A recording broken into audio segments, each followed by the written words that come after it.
Chers étudiants, chères étudiantes, bonjour. Cette vidéo est consacrée à la correction d'exercices de TD, travaux dirigés de physique quantique de la filière SMP, le semestre S5. Dans cette vidéo, je vais vous donner la solution de l'exercice numéro 2 de la série numéro 1. Alors, l'exercice 2 de la série 1 est le suivant. Donc, voilà les données de l'exercice. Donc, soit A, B, C, trois opérateurs linéaires qui sont définis dans l'espace des états E.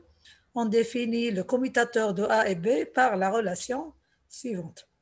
La question numéro 1 montrait que le commutateur A de A avec le produit BC égale à BAC plus ABC.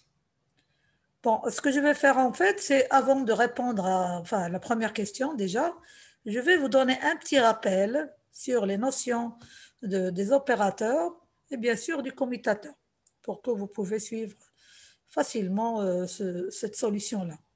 Alors, qu'est-ce que c'est un opérateur linéaire? Donc, un opérateur linéaire A, c'est quoi? Eh bien, c'est une grandeur mathématique qui agit dans l'espace des états. Son action, c'est qu'il fait transformer un état psi qui appartient à l'espace des états E en un autre état psi prime qui appartient au même espace des états E. OK? C'est-à-dire l'action, si je considère un psi qui appartient à l'espace des états E, eh bien l'action de l'opérateur A sur ce vecteur qu'est psi, ça va me donner un autre vecteur psi prime, mais il appartient au même espace des états. Hein, OK? Il appartient le vecteur initial psi. Donc c'est ça ce qu'on appelle un opérateur linéaire. Alors maintenant, on va voir le commutateur de deux opérateurs A et B. Donc il est défini par l'expression qui s'exprime de la manière suivante. Donc on met donc le commutateur de A et B, donc on met A virgule B, on met ces crochets-là, qui est égal au produit AB moins le produit BA. Hein? Alors si A et B commutent, donc tout ça, je l'ai déjà donné dans le formalisme, concernant le chapitre 2, sur le formalisme mathématique de la mécanique quantique, mais là je fais juste un petit rappel. Donc si les opérateurs A et B commutent entre eux, donc leur commutateur va être égal à 0. AB, le commutateur de AB est égal à 0. Si les opérateurs A et B ne commutent pas entre eux, leur commutateur est différent de 0. Alors, je donne un petit exemple qu'on utilise toujours, c'est les opérateurs position X et impulsion P. Ce sont deux opérateurs qui ne commutent pas, donc qui ne commutent jamais d'ailleurs. Leur commutateur est donné par la valeur IH bar. Donc, le commutateur de X et P, X étant la position, l'opérateur position, P étant l'opérateur impulsion, est égal à IH bar qui est une constante. Bien, alors donc ça c'est un petit rappel. Donc maintenant je passe à l'exercice. Donc je commence par la première question. Alors on va utiliser trois opérateurs dans cette question. Donc on considère trois opérateurs linéaires dans le commutateur. Bon, voilà le rappel de la définition du commutateur. Qu'est-ce qu'on va faire? Eh bien, on va montrer que le commutateur de l'opérateur A avec le produit BC est égal à BAC plus ABC. Donc, voilà, je commence à donner la réponse. Eh bien, qu'est-ce que je vais faire? Eh bien, je vais commencer par le terme de droite. Le terme à droite ici, hein. On pourra aussi commencer par le terme de gauche. Mais si vous commencez du terme du côté droit, eh bien, c'est plus simple à utiliser parce que là, il faut ajouter et retrancher un terme. Mais je vous donne cette technique-là, cette méthode. Bien. Alors, la somme de ces deux termes, le commutateur, si vous voulez, B multiplié par le commutateur AC, c'est quoi? Eh bien, c'est B facteur de AC moins CA que je vais écrire, la voici.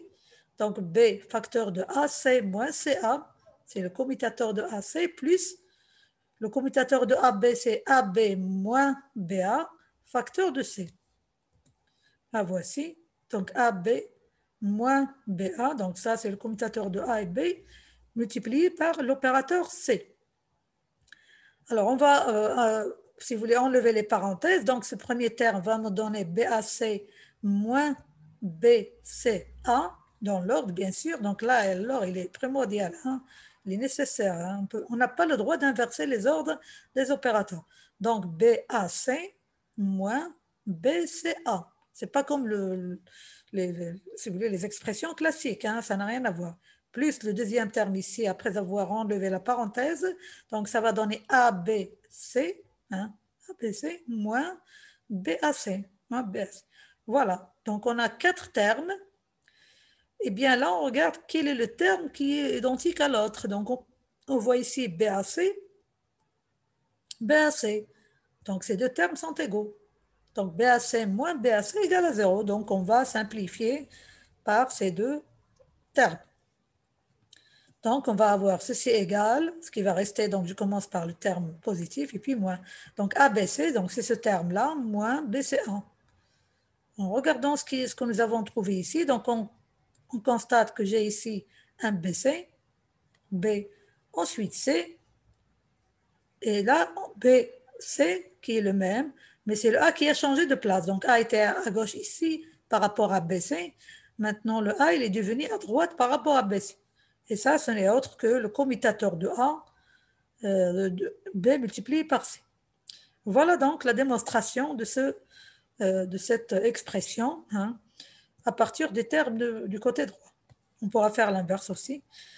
Bien, maintenant, je vais, bon, bien sûr, on va écrire l'expression finale, qui est celle-là d'ailleurs, mais là, je voudrais vous montrer, même si vous ne vous rappelez pas de cette expression, quelle est la technique qu'il faut utiliser pour exprimer le commutateur de A avec un produit BC. Eh bien, regardez bien l'ordre là, donc j'ai A, B, C, qu'est-ce que je vais faire? Là, je veux, si vous voulez expliciter ce produit, on va les séparer pour ne pas avoir du produit dans le commutateur. Donc, je vais vers le terme qui est le produit et je prends ce B-là et je le fais, qui est du côté gauche, hein, donc le B, il est du côté gauche, je vais le faire sortir à gauche. C'est-à-dire, il va, comme s'il va translater et venir là. Qu'est-ce qui va me rester? Donc, ça va donner B, A, C. Voilà. Quand je fais passer le B, bon, en fait, il se translate, il vient ici à gauche. Donc, B qui multiplie le commutateur de AC, plus. Alors, le plus, c'est le terme là. Donc là, j'ai travaillé sur B. Maintenant, je passe vers le C. Alors, le C qui est du côté droit, hein, il va passer à droite ici. D'accord? Voilà, donc le C passe à droite. Donc, qu'est-ce que je vais avoir? Ce qui va rester, c'est le commutateur A, B, multiplié par C. Donc, quand il va passer à droite. Voilà, donc on va avoir le commutateur AB multiplié par C. Voilà donc comment on retrouve, si vous voulez, la technique là pour retrouver cette expression qu'on a démontrée. Bien, je termine par vous donner un petit exemple pour illustrer ce travail-là. Donc là, on veut exprimer le commutateur de x avec p carré. Donc x, c'est l'opérateur position et p, c'est l'opérateur impulsion. Donc je vais expliciter p carré sous forme du p multiplié par p. Donc c'est un produit de p avec lui-même. Et je vais utiliser la technique. Donc tout d'abord, je fais passer le p ici à gauche vers le côté gauche, ce qui va me donner p qui multiplie le commutateur de x avec p. Ensuite, je fais passer le p à droite, donc ce qui va me rester le commutateur de xp multiplié par p. Voilà. Or, j'ai déjà donné le commutateur de xp qui est égal à ih bar, que ce soit ici, que ce soit dans le deuxième terme. Hein. Et ih bar est une constante, donc on va avoir ih bar p plus ih bar p, ce qui va donner 2 ih bar p. Voilà, donc le commutateur de x, p carré, ça me donne un autre opérateur. C'est une constante du ih bar qui multiplie l'opérateur p, l'opérateur impulsion, bien l'observable. Hein. On a déjà vu la notion d'observable pour les gens qui ont assisté aux séances présentielles. Bien, la deuxième question maintenant. Montrer aussi que si la condition B, le commutateur de B avec le commutateur AB égale à 0 est satisfaite, hein, c'est-à-dire B commute avec le commutateur AB. Alors, on a le commutateur de A avec B à la puissance K est égal à K, qui multiplie le commutateur de AB multiplié par B à la puissance K moins 1. Donc, on va montrer cette égalité, cette expression. Bien sûr, la condition doit être satisfaite, celle-là. Allons-y. Donc, pour démontrer cette expression, on va utiliser la démonstration par récurrence, c'est la démonstration mathématique connue. Donc, je commence par vérifier pour le cas où k égale à 1, petit k ici égale à 1, allons-y. Bon, c'est simple. Donc, je vais écrire AB, hein, le commutateur de AB qui est égal à 1. Bon, là, c'est B à la puissance 1. Hein, donc, k égale à 1, ça veut dire B à la puissance 1. Donc, c'est 1 multiplié par le commutateur AB multiplié par B à la puissance 1 moins 1, qui est 0. Et B à la puissance 0, c'est 1. Donc, tout ça égale à AB, donc c'est évident, donc c'est bien vérifié. Ça, c'est la première étape de la démonstration par récurrence.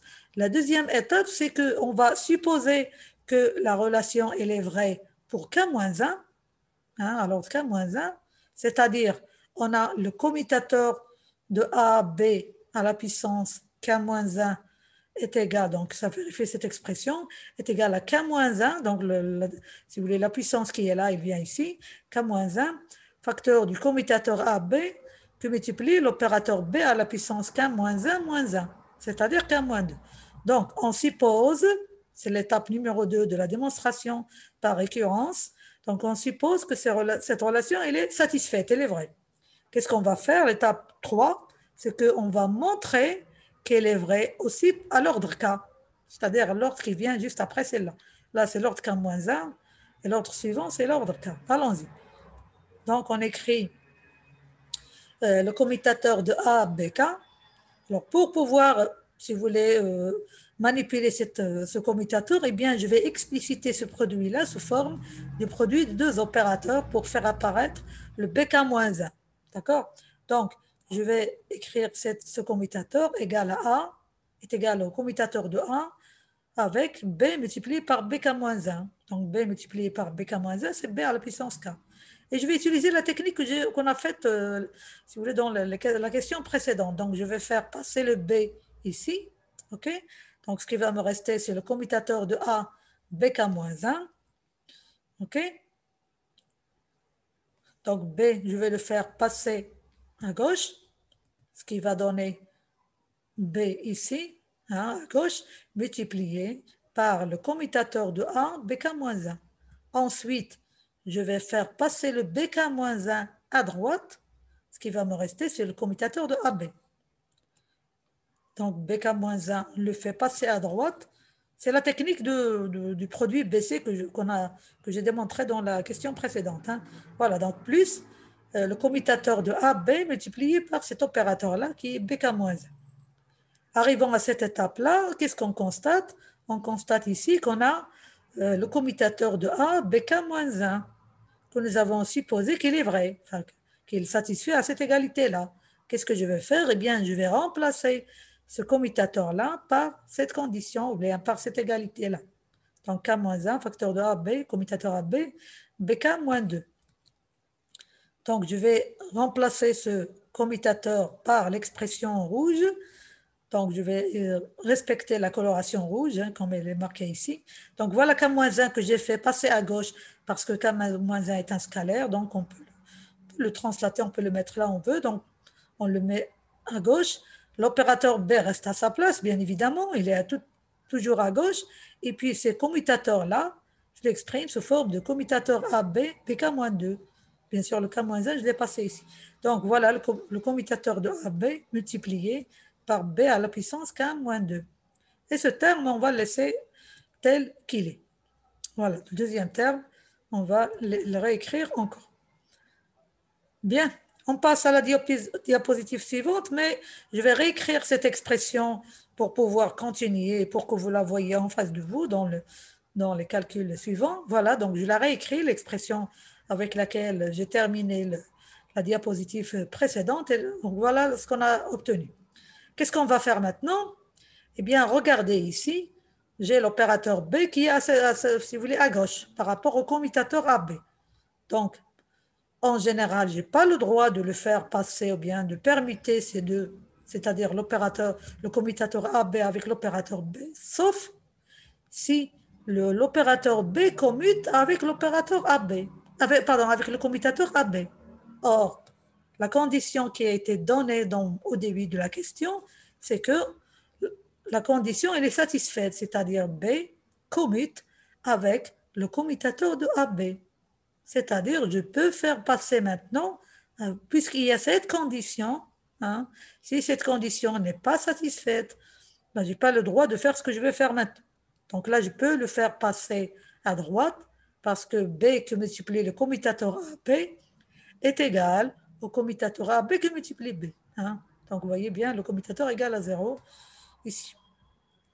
Bien, allons-y. Donc maintenant, puisque je peux faire passer le B à droite, hein, donc B que multiplie BK-2, ça va me donner BK-1, bien évidemment. Donc j'ai le commutateur de A, BK égal à K-1. Bon, là j'enlève les couleurs, ça y est, j'en ai plus besoin. Est égal à K-1, le commutateur AB, et puis BK-1. B à la puissance K-1, car B que multiplie BK à la puissance, B à la puissance K-2, c'est BK-1. Et puis plus l'autre terme que je vais les réécrire avec tel qu'il est. Donc j'ai le commutateur AB BK-1, le commutateur AB BK-1, K-1 plus 1, ça va donner un K, la somme de ces deux termes, ça donne le commutateur de A, B à la puissance K est égal le K, hein, donc K-1 plus 1, c'est K. K que multiplie le commutateur AB que multiplie B à la puissance K-1. Bien, donc voilà la démonstration de cette égalité. Bon, je donne aussi un exemple en utilisant le même commutateur de tout à l'heure, mais en utilisant cette méthode-là. Hein. Tout à l'heure, je l'ai utilisé en tant que X produit PP, mais là, je vais appliquer directement cette expression. Mais pour pouvoir appliquer cette expression, il faut que je vérifie est-ce que j'ai cette condition satisfaite. C'est-à-dire, est-ce que le commutateur de X avec le commutateur XP est égal à 0. Allons-y. Donc, j'écris le commutateur de X avec le commutateur XP qui est égal au commutateur de X avec IH bar. IH bar est un scalaire et un scalaire, il commute toujours avec un opérateur. Donc, est égal à 0. Là, j'ai X qui multiplie IH bar est égal à IH bar qui multiplie X, hein, parce que je dis toujours que les constantes ils peuvent passer à droite ou à gauche librement par rapport aux opérateurs, c'est-à-dire les constantes, les scalaires, commutent toujours avec les opérateurs. Donc, cette condition, elle est bien satisfaite, qui est l'équivalent de celle-là. Donc, mon commutateur x p carré, maintenant je peux appliquer cette relation, est égal à 2. Donc, la puissance ici, k égale à 2. Voilà k2, k égale à 2. Le commutateur xp qui multiplie p à la puissance de moins 1. P à la puissance k moins 1, c'est 2 moins 1. Donc, le commutateur de XP, c'est IH bar toujours. Qu'est-ce que je vais avoir comme résultat? Donc, je vais avoir 2 IH bar P, parce que 2 moins 1, c'est P. C'est 1. Donc, P à la puissance 1, c'est P. Voilà, donc je retrouve le même résultat que tout à l'heure hein, avec l'autre méthode. Donc, vous voyez le même commutateur, je l'ai calculé de deux méthodes différentes pour vous expliquer tout simplement ces commutateurs qu'on est en train de démontrer. Bien, la question petit b, la question est la suivante. Donc, montrer que, bien sûr, la condition, le fait que le commutateur de B avec AB est toujours égal à 0. Hein, donc, montrer que le commutateur de A avec une fonction de B est égal au commutateur de AB que multiplie la dérivée de f de la fonction f par rapport à B. F de B est une fonction de l'opérateur B. Allons-y pour la solution. Tout d'abord, en mécanique quantique, on montre que toute fonction d'opérateur peut être développée en série entière en fonction de cet opérateur, comme ici f de b. Donc, toute fonction d'un opérateur, elle peut être exprimée sous forme d'une série, donc développée en série entière en fonction de cet opérateur. Donc, ma fonction f de p, bon, la f de b hein, est égale à la sommation sur n d'un nombre scalaire à n que multiplie b à la puissance n, où b est un opérateur. OK? Allons-y. Donc, on va l'appliquer pour cette fonction f de b ici. On va appliquer cette relation-là. Hein, on va la remplacer ici en utilisant cette propriété des fonctions d'opérateurs en mécanique quantique. Allons-y. Donc, le commutateur de A, f de b, est égal au commutateur de A avec toute cette expression-là, c'est-à-dire la sommation sur n de AN BN. La sommation, bon, le commutateur de A, la sommation sur n de AN BN. OK? Bien. Bon, là, le commutateur, il ne marche qu'entre les opérateurs. Donc, ce que je vais faire, eh bien, je peux faire passer cette sommation ici à gauche, hein, et puis je peux faire passer aussi le nombre scalaire, je le fais sortir à gauche ici, parce que la sommation, donc, je peux la faire passer à gauche, hein, donc ce qui va me rester est le terme suivant, enfin, l'expression suivante. Donc, je passe la sommation à gauche, je fais sortir aussi le nombre scalaire à n à gauche, et je ne garde que les commutateurs des opérateurs qui apparaissent. Donc là, j'ai l'opérateur A avec l'opérateur B à la puissance n. Le voici. Arrivant ici, j'applique la relation que j'ai démontrée dans la question précédente, la question A. C'est-à-dire, le commutateur de A, B à la puissance n est égal à n que multiplie le commutateur de A, B que multiplie B à la puissance n moins 1. La voici. Donc, la sommation sur n de AN que multiplie n, le commutateur de AB que multiplie B à la puissance n-1. Donc voilà l'expression qu'on a démontrée tout à l'heure. Bon, au lieu de tout à l'heure c'était K, maintenant on a la valeur n. Bien, on va continuer dans la diapositive suivante, mais je vais réécrire cette expression pour pouvoir continuer. Vous voyez en face de vous, qu'est-ce qu'on va faire? Voilà donc l'expression de commutateur A, F de B. On s'est arrêté ici, dans la dernière diapositive. Arrivons là, j'ai une sommation ici sur n. Le n, il apparaît ici, il apparaît là, il apparaît ici. Le commutateur AB, il est indépendant de n. Qu'est-ce qu'on va faire? Tout d'abord, il est indépendant de n d'une part, et puis il n'y a pas d'opérateur ici, à sa gauche, qui lui, si vous voulez, qui l'empêche de bouger vers la gauche. Donc là, il n'y a que les scalaires. Donc le commutateur AB, je peux le faire sortir ici à gauche par rapport à la somme. Bon, il ne dépend pas de n, il n'y a pas de terme qui dépend de n à l'intérieur de cet opérateur d'une part. D'autre part, il n'y a pas d'opérateur ici à sa gauche qui l'empêche de, si vous voulez, de le sauter, enfin d'être permuté. Hein. Donc, il faut bien faire tout ça délicatement pour les opérateurs et vérifier ce que je suis en train de vous dire. Donc, je peux faire sortir ce commutateur AB. Hein, il n'y a pas d'opérateur qui l'empêche. Et puis, il est indépendant de la somme sur n. Donc, j'ai le commutateur AB, tout ça égale le commutateur AB qui multiplie ce qui reste, c'est-à-dire la sommation sur n, AN, Pn-1. Et cette sommation, ce n'est autre que la dérivée de la fonction f de b par rapport à b. Lorsque je dérive la sommation sur n, Bn-1, ça me donne AN, qui multiplie Bn-1. Voilà donc la démonstration de cette expression. Donc, le commutateur de A, f de P, est égal au commutateur de AB qui multiplie la dérivée de la fonction f par rapport à l'opérateur B. Donnons un exemple aussi. Alors, l'exemple que je vais donner cette fois-ci, je vais changer par rapport à l'exemple précédent. Donc là, je vais considérer une fonction que j'appelle V de l'opérateur position x qui est égale à lambda x carré. Lambda est une constante, x c'est le carré de l'observable opposition, de l'opérateur position. Qu'est-ce que je veux faire avec ça? Eh bien, je veux calculer le commutateur de l'opérateur impulsion P avec la fonction V de l'opérateur x. Bon, je voudrais appliquer cette expression, mais avant de l'appliquer, je vérifie est-ce que le commutateur de le commutateur de P ici avec le commutateur Px, est-ce qu'il est égal à 0? Eh bien, en effet, le voici. Donc, le commutateur de P, donc là, c'est le P qui va être là, Px est égal au commutateur de P avec moins IH bar. Donc là, c'est le commutateur de Px. Hein. Le commutateur de xp égale à IH bar. Le commutateur de Px, c'est moins xp, donc c'est moins IH bar. Bon, qui est aussi une constante. Donc, le P commute avec une toute constante. Donc, le commutateur égale à 0. Donc, cette condition est satisfaite. Je peux appliquer cette égalité-là. Allons-y. Donc, c'est égal au commutateur de Px qui multiplie la dérivée de V de x par rapport à x. Hein? Donc, ici, bon, je vais donner le résultat final. Le commutateur de Px, c'est moins IH bar, hein, donc est égal à moins le commutateur de xp. La dérivée de V par rapport à x, c'est 2 fois, bon, on dérive ici, c'est 2 fois, c'est 2 lambda x. Okay, donc 2 lambda x multiplié par moins i h bar, ça donne moins 2i, moins 2i lambda h bar x. Hein?